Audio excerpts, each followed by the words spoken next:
Okay, here we are back, and before we continue, we're gonna mark out the things we have already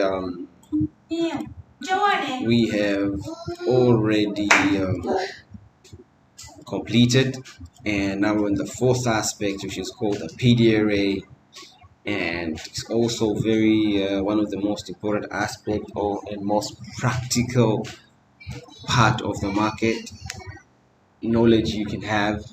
That's gonna be very profitable.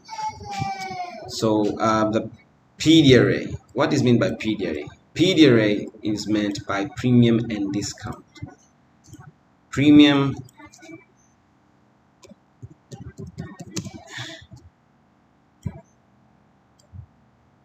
premium and discount.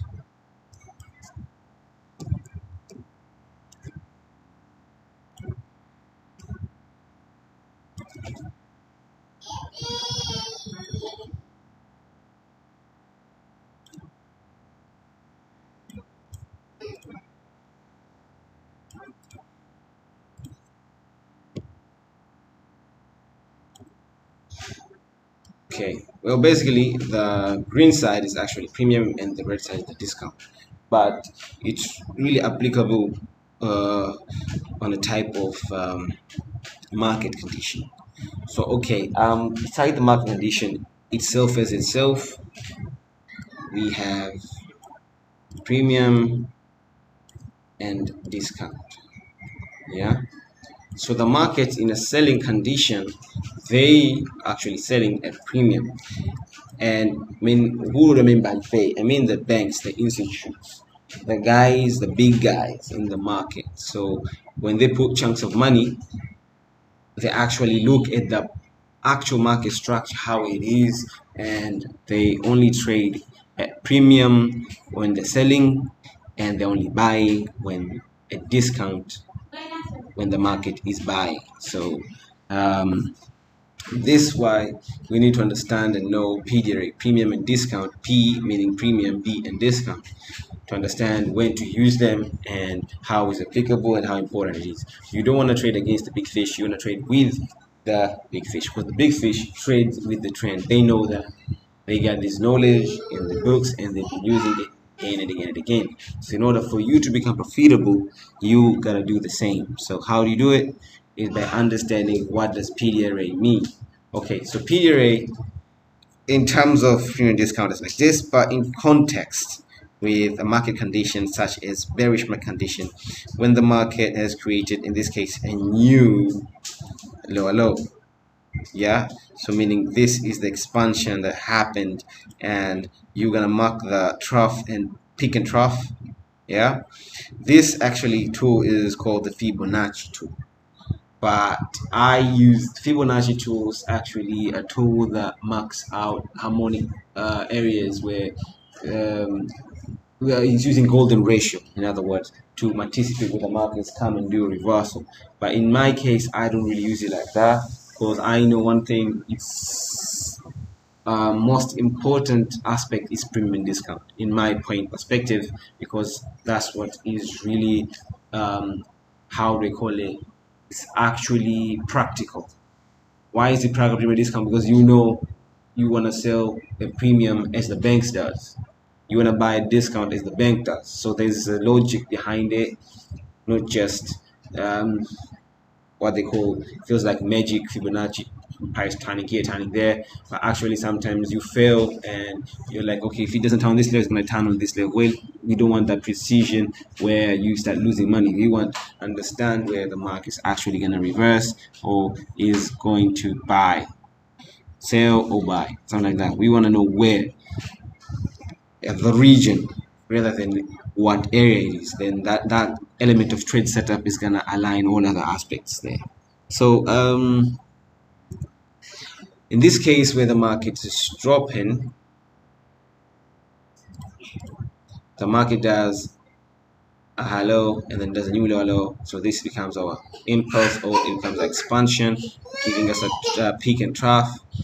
Yeah. So when the market retraces, this is the phases where we need to retrace to premium, and above 50%, 0.5 here, Okay, yeah, above 50% here.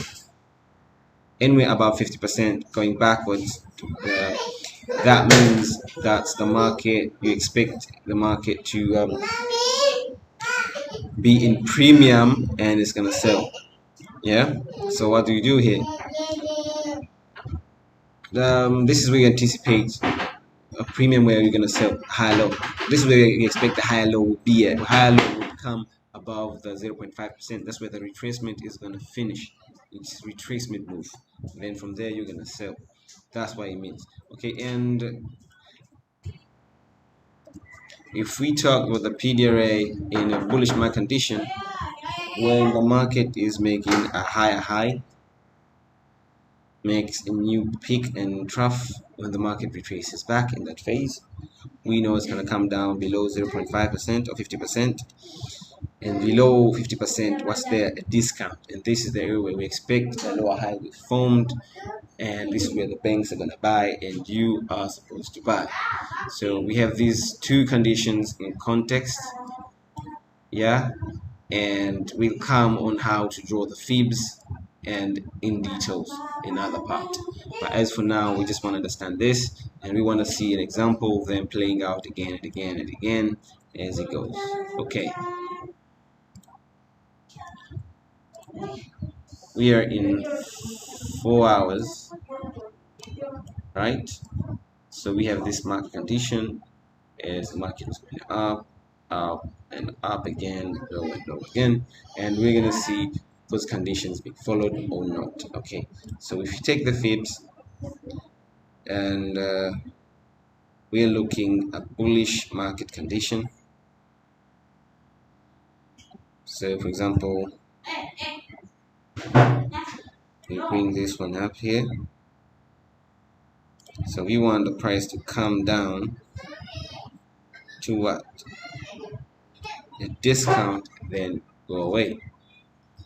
Here, unfortunately, it goes all the way to discount, but it closes, price closes. I mean, the candlestick closed there. And if you have any question on what we mean by closing and low, we talk about this, but that's for now.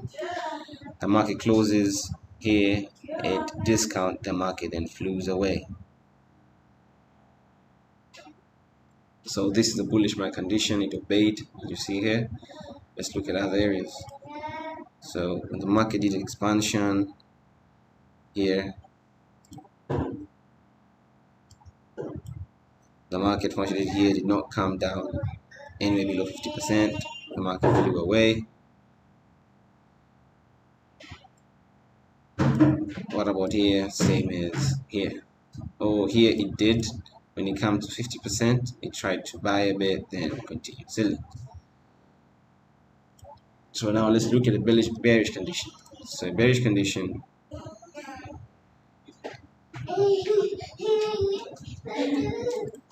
you want to see yeah, you want to see price come back to what? Premium.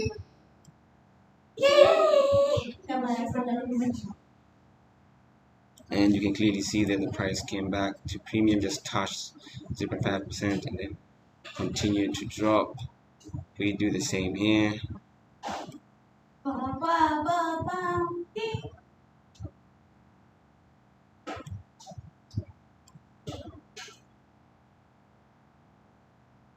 The market here using this expansion did not really give us another entry, but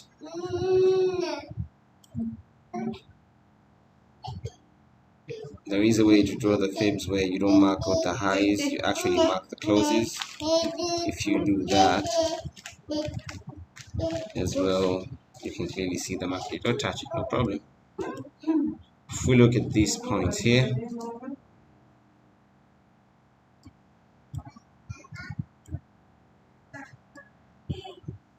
okay, the market is in a bullish market condition.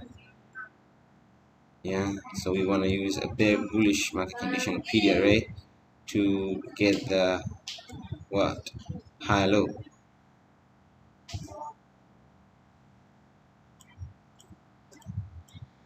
Discount market condition.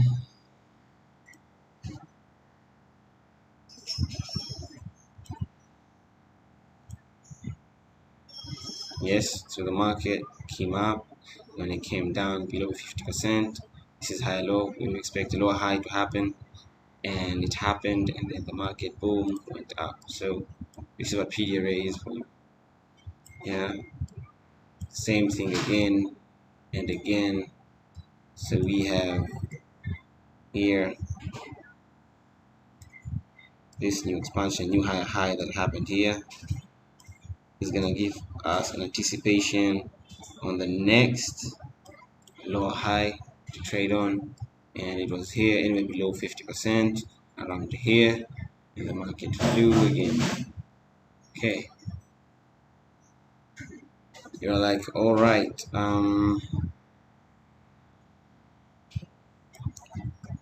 so if we look at the new trough here, you can see, okay, the price did actually not come down to discount in this case, in this last push.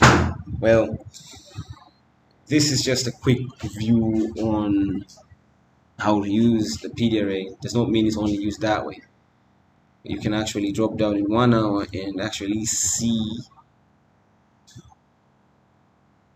clear where there's that new trough, new low, and new high. So if you look at this time structure in a smaller time frame, you would clearly see this is actually a bounce, a retracement, then a push up, and a retracement again. Then you would actually get this. But don't confuse yourself with this now. It takes practice again and again to really get it done accurately and the right way. So it's not going to be easy just like that. It's going to take time. As you can see how we identified this high low, this high low, this high low, and this one in this case. Okay, let's go in a bearish market condition such as this one here. Trying to delete these points here. So many points.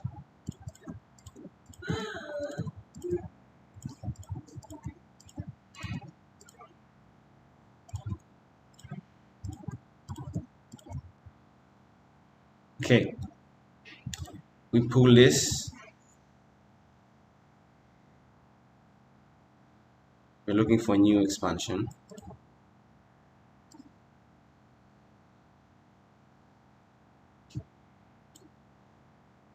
We have this peak. Yeah, why this peak? I'll explain why this peak later on. As for now, I just want to understand that there's many ways to draw it. I can just draw this peak and this low, but why here am I drawing to this peak? I'll have this a special video explaining this, why I use this, and why this gave me an entry in there that did not. This came here, anticipated a high low area to trade on, and you've seen how it exploded down and onwards. So as the price makes a new expansion, keep moving this.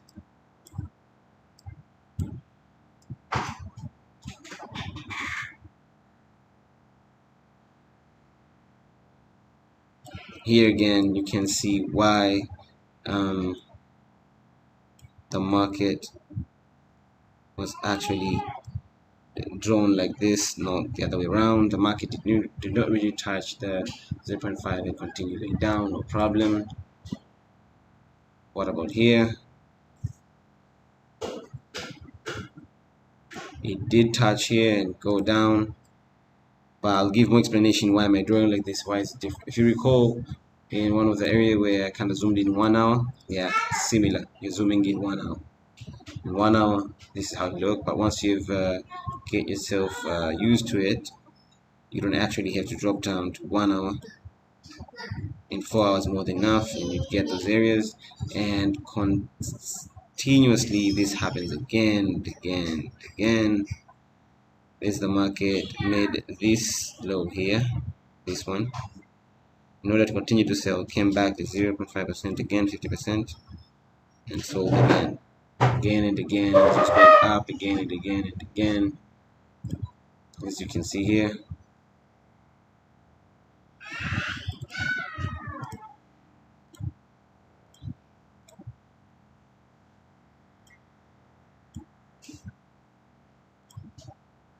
Bullish PDRA, yes. So the market came back down to discount, then bought again. If you draw this again here,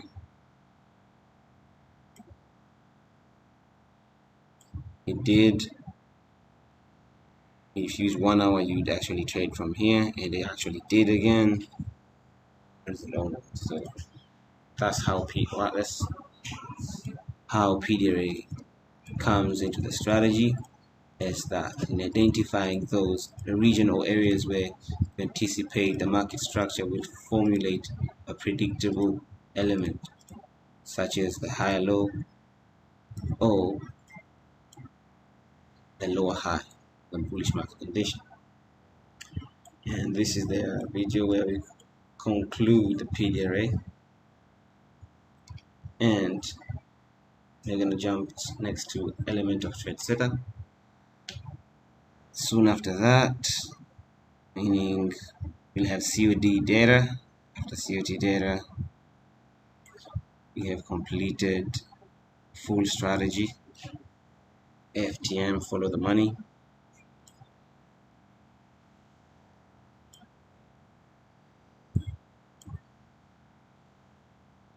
Yep, PDRA completed. Now we're going to look on element of trade setup. This is going to be another broad aspect, and it's going to consist of few small videos like the previous ones. This one is a one long video, but talking on one thing only. Hopefully it won't be difficult to understand and it won't bring confusion. If it does, questions.